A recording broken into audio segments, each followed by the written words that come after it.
Hey, friends watching on Facebook and YouTube. My name is Mia Park, and welcome to my interview series. This is called In Response Interviews with Intriguing Internalizers. And I am so fortunate to know really amazing human beings on this planet right now, all over the world. I'm interviewing my friends and my family who I think have a very unique way that they internally process the outside world, hence the internalizers. And today's special guest could not be more timely. I do not believe in coincidences. And Yoli has been a dear friend, a teacher, a guide, and really a soul sister, right? For years. Yeah. And it is June 7th, 2020. And we are in the middle of a pandemic within a pandemic. We've got a lot of protests going on now, long overdue, in the middle of a global health pandemic. And Yoli and I had this interview planned weeks ago. Mhm. So again, you can't make this up. So I'd love to welcome this amazing, beautiful, bright soul here on Earth, here to this program. This is Yoli Maya Yeh. Yay! Thank Yay! you, Ma. Welcome, Thank you. welcome. Thank Nice to see you. you. So friends, you can leave comments on YouTube and Facebook and we see them. Tracy, thanks for joining us. So I want to start out by introducing Yoli. Yoli has this like very, very long and fascinating CV, if you want to go by what's on paper. Like lived in India for over a decade in an ashram. Went off of this. Ask her about when she carried what was it, a triad, the tripod, I carried my guru's trident. yeah, trident. Like ask her about that. It robed for a long time all over India. Ask her about that sometime. So then we met in Chicago, outside of Chicago, probably about 10. How old is Rhodes? Probably met about 9 years ago, I think. Yeah. And when the first time I met Yoli, she was announcing that she was pregnant with her lovely child Rhodes, who was also in this interview series about a month Yeah. ago. Yeah. So Yoli's very scholarly learned, master's degree in comparative religion from University of Chicago. She's also very experiential, lived in India, walked the walk, talked the talk, felt the feels, and has many streams of lineage traditions, indigenous and obviously African American, and also this Indian kind of tantra from all Tibetan Buddhism, a lot of things. So that's enough about me talking about you. Yeah. Close. So Close enough. is close enough. Is there anything else that you want people to know about you? Oh my goodness. Like anything? Well, I'm here. I'm on planet Earth at this time. Sometimes I wonder, like, man, this time, huh? Here we are. But we're all here, like all at once. So here we are all together doing our thing. Yeah, my professional resume is what it is, and it's hard to put all these experiences on paper. I know sometimes people are like, so what do you do again?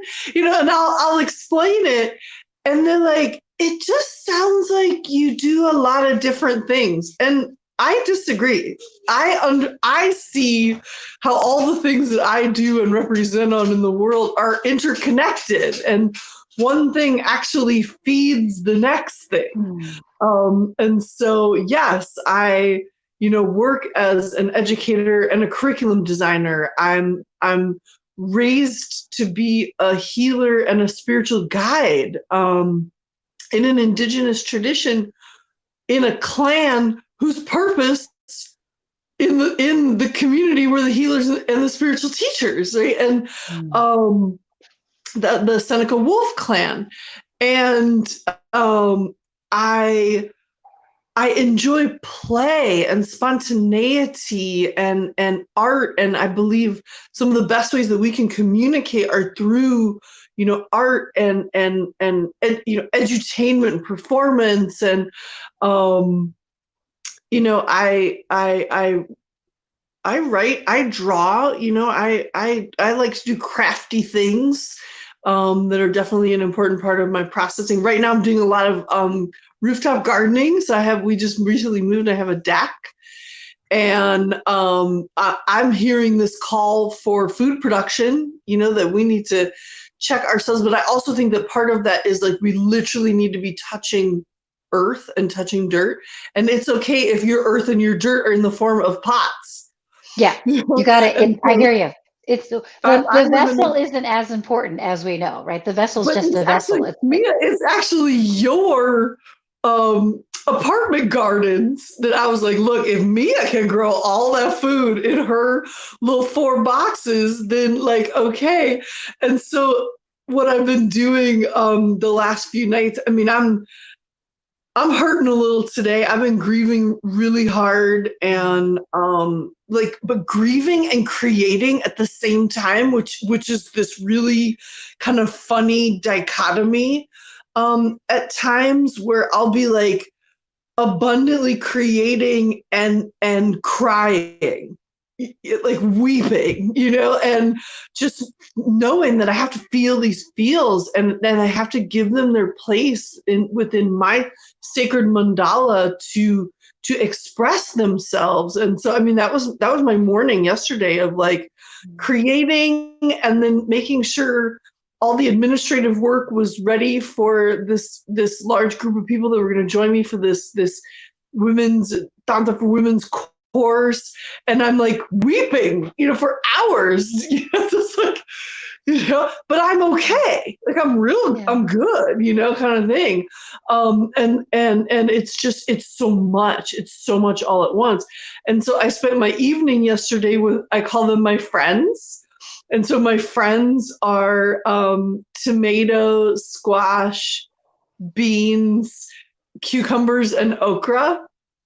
And me and my friends hung out as, the sun was already set and it was just that twilight time. And me and my friends were just out on the deck. and it felt good. They're really nice, my friends. Very good. You know what? The earth gives us very good friends. So, it's just this amazing, like present moment responding that is intuitive. I would say intuitive, not necessarily impulsive, right? There might be an impetus. There's an impulse or a drive towards self-care, towards healing justice, meaning I got to keep this BIPOC body going for the sake of my ancestors, past, present, and future. Mm-hmm. But the only way that I will keep going is to practice self-care like I've never practiced it before. Like absolutely.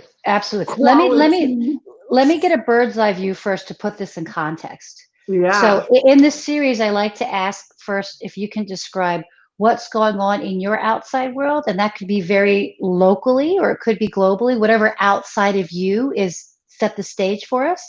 And you already spoke so much, thank you, about how you're responding to what's going on outside. But from your lens, can you share with us what you experience going on outwards?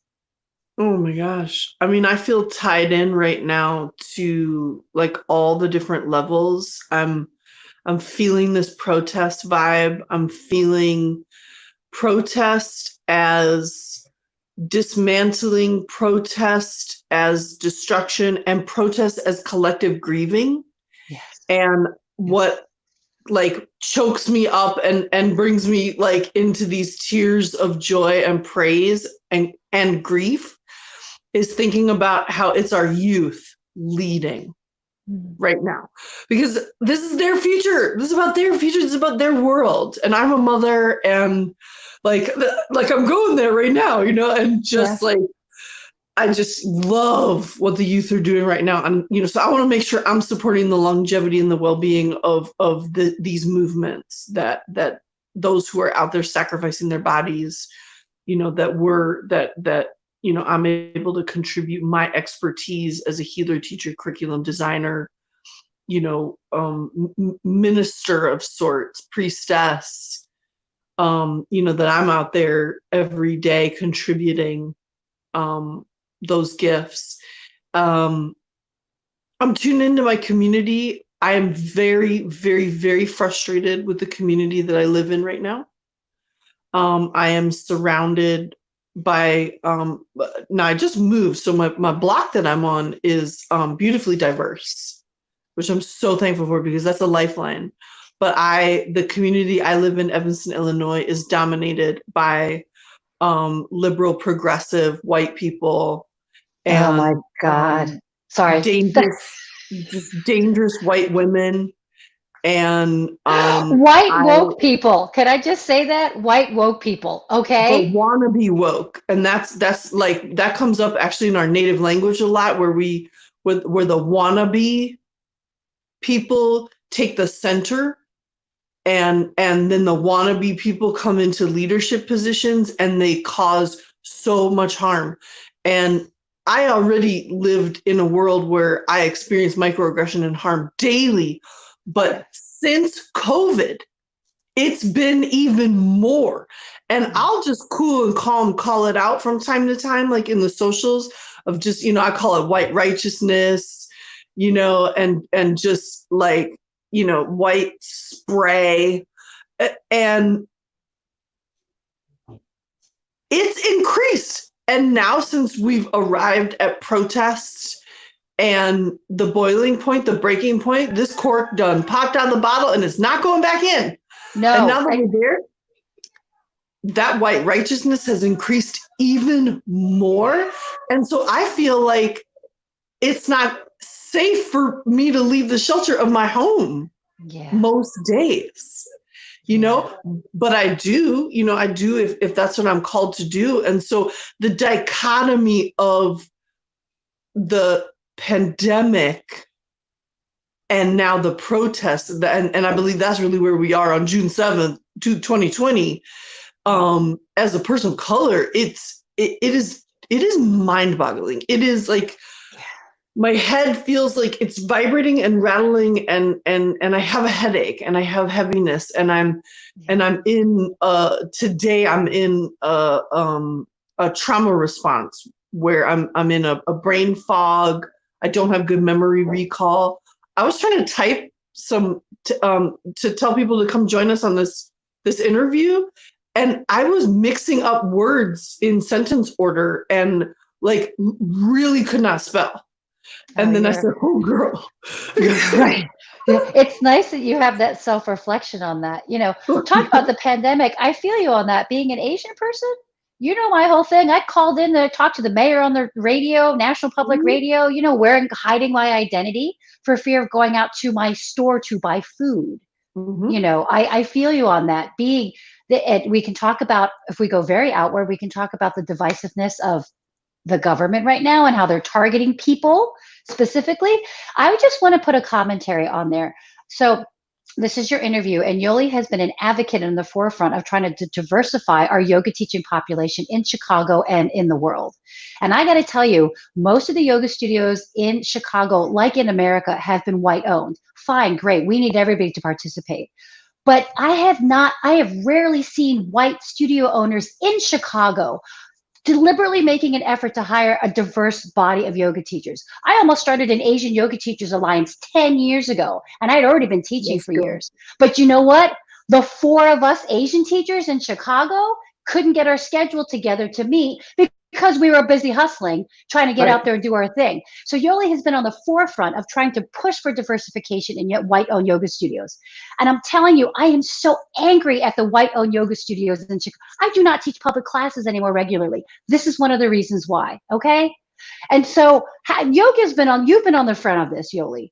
And now, all of a sudden, so many white yoga teachers in Chicago are posting, here are Black-owned yoga studios that you can support. Why haven't you been hiring these faces in your studio all along?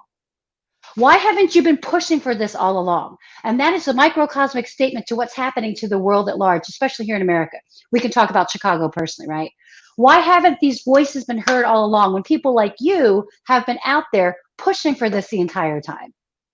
And here's Perez. Pear is one of the other longtime. Pear, how many other Black male yoga teachers have been in Chicago since you've been teaching, sir? for over, 20 years you've been teaching. Do you know what I'm saying? Why haven't they been doing this all along? White yoga studio owners, it is about time.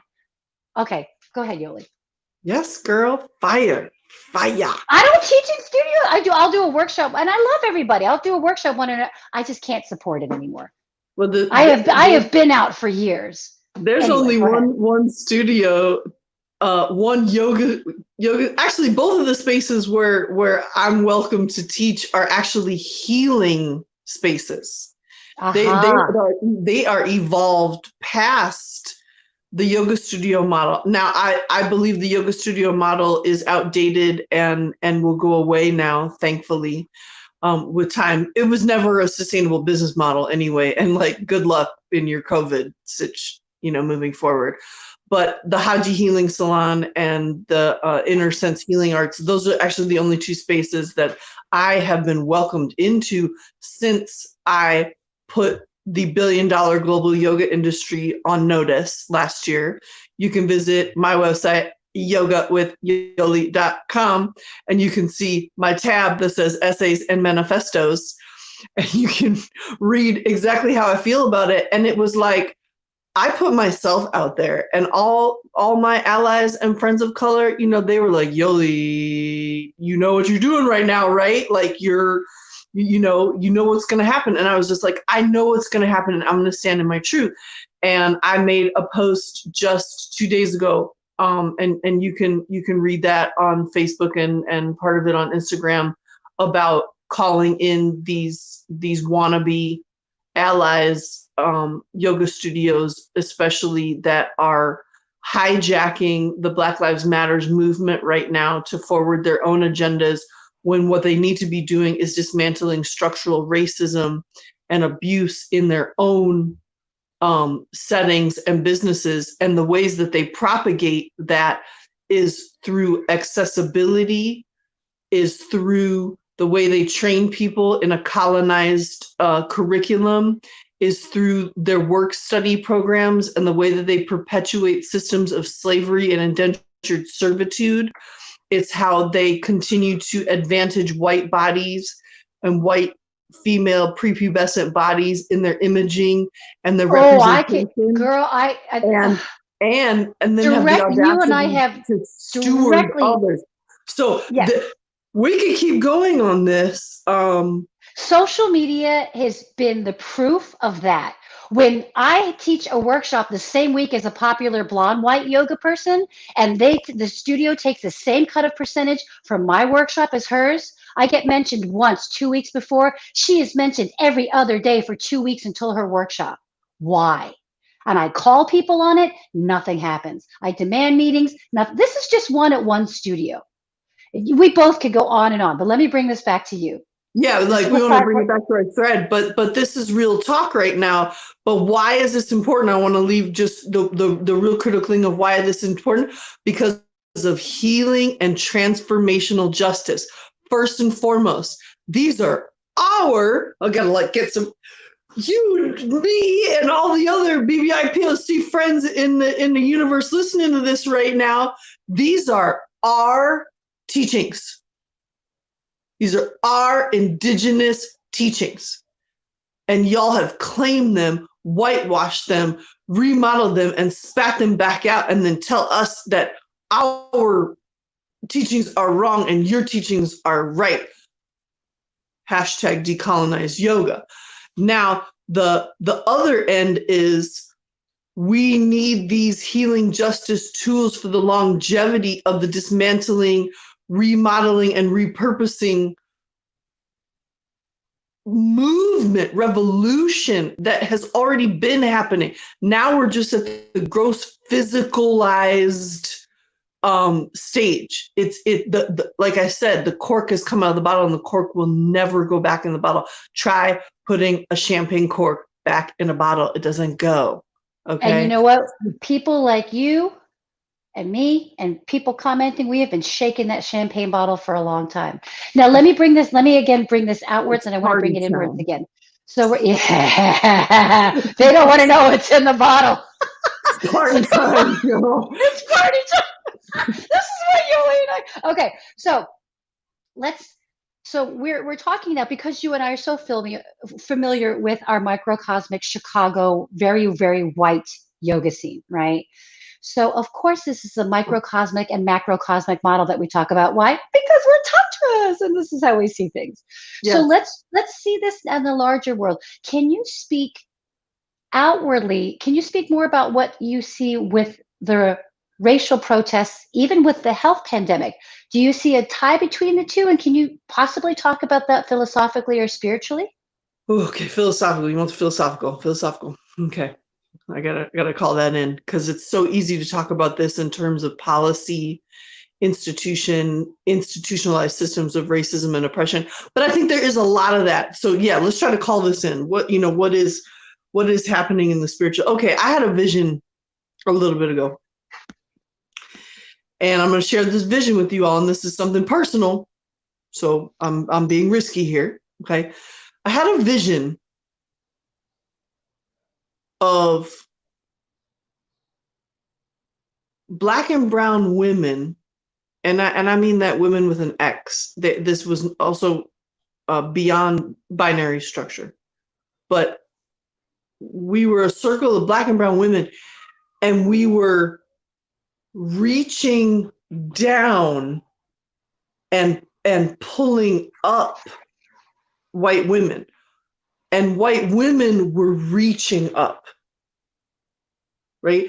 And I sat with that for a real long time because I was like, oh my God, this is very problematic. And I believe in some ways, in some aspects of that. So if you can kind of take off the gender part and just acknowledge again who is connected to the earth teachings, who has actually been able, in the force of all genocides and programs to destroy us, we are carrying our ancestral teachings, and they are still a light in us, living, thriving in us.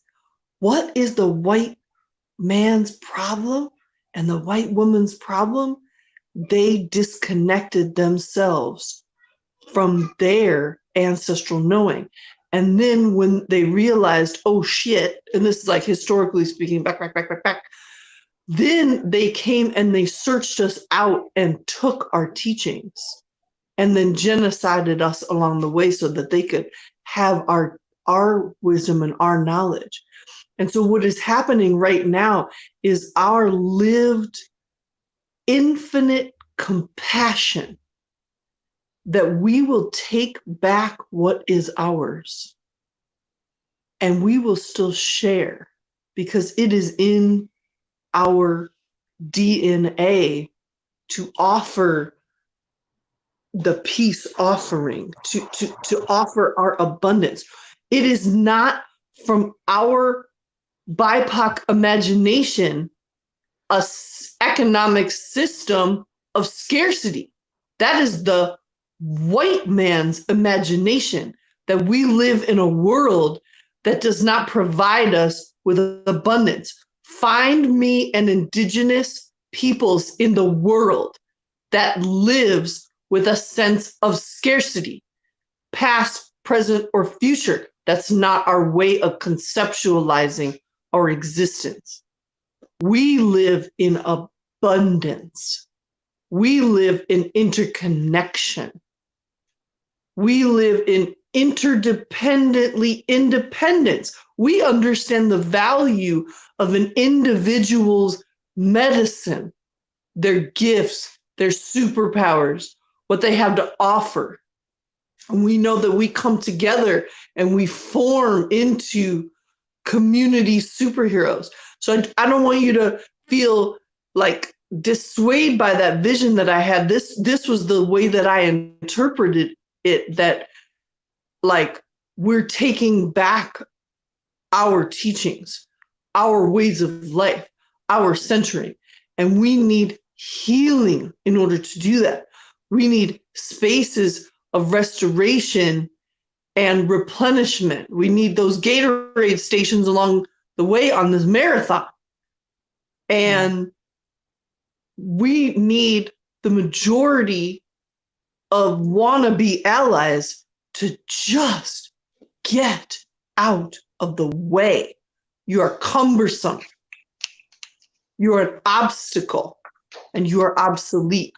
Now, if you want to upgrade yourself, then be quiet and listen. Listen. You know how we raise our Indigenous children between the ages of 0 and 5? You are simply taught to listen. So listen to the trees and the stones and the wind and the clouds. And then we understand that all of these are our relations, and they speak to us. There's no difference when we meditate, standing, sitting, laying down, and we calm the mind and the flow of thoughts. And the next thing that arises is this beautiful sense of expansion. And we feel the birds, and we feel the wind, and we feel the lawnmower, and we feel the sounds of construction. We may be in urban places, but we feel them even somehow in their naturality. And so I believe we can have a future where the abundance mindedness, the cooperative economics, the resource sharing, that we can come into a space where our communities are not being starved to death or infected to death or violenced to death, because again, back to the systemic, institutional, and policy level things, because we simply don't have food, water, shelter, clean air, clothing, job purpose, engagement, family structure, education. So I believe that was what was represented in this. I believe the women were the earth herself. And the teachings were our past centered in the present, but infused with the technology of the future. And this body itself is sacred cosmology. This body is technology. So that's what I'm repping on right now in the teachings, the healing justice work, showing people the way. I'll share with you one more vision that I had last summer, and that was a vision that I, with other collaborators, created. What I saw was it was a Dharma refugee camp. It was a refuge for seekers, meditators, practitioners whose systems broke down, and they're left with this like baskets of their practices, but they since they were never taught the way the systems work, they want and need to keep practicing, but they don't know how to order it. It's just a collage right now. And the collage is right next door to the cultural appropriation, the spiritual bypass. It almost comes out, they're all connected. Yeah. And the false ascension, and we're right back in the industry problems, right? And what's being propagated in the social media. And you had a complete thought when you come full circle. That's right. And I think that, yes, and you have a complete thought when you come to the complete circle, and it's up to you whether you're responding to that circle being completed. We could go on and on about external stuff. What you said is beautiful. Being both the kind of people that we are, being seekers and like longtime practicing, deeply spiritual people, I think that the issue is that when I talk about white woke people, it's just so external. Everybody's trying to put a Band-Aid on cancer, right? And what I think that of the part of the issue is that individually, we are not supported to grieve, right? We can't Unless we can grieve, we can't heal. And unless we can heal, we can't forgive. And it all starts individually. So before we started this interview, you were saying like, oh, do I get to talk about me? Because I'm sure so many people are coming at you right now. So is there anything else that you want to talk about you? Well, I love to train. I'm a warrior. I love weapons. I love to train. And right when this pandemic situation started, I had to move my household. And I was like, hope that works out. Well, it worked out. And 2 weeks before the move, I knew it was going to have to be a big physical feat. So I upped my training, strength, martial arts, yoga, recovery, healing.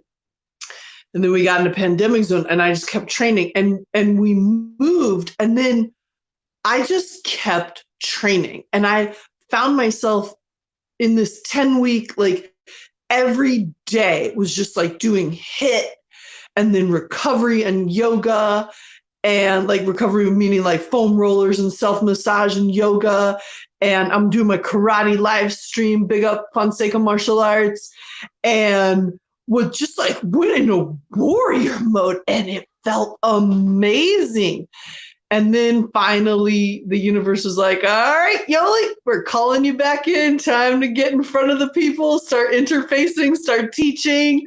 And so then I had to moderate. So now I'm on, basically every other day. So 4 days a week, like I train hard and good. And like my neighbors know when it's karate time in the living room because it's like no holds barred, that vocalization, that shouting, that chi practice. And it's really amazing to watch my own martial arts practice evolve in my living room as I like slip side and kick the desk and like bang the bookcase. Hold on, right?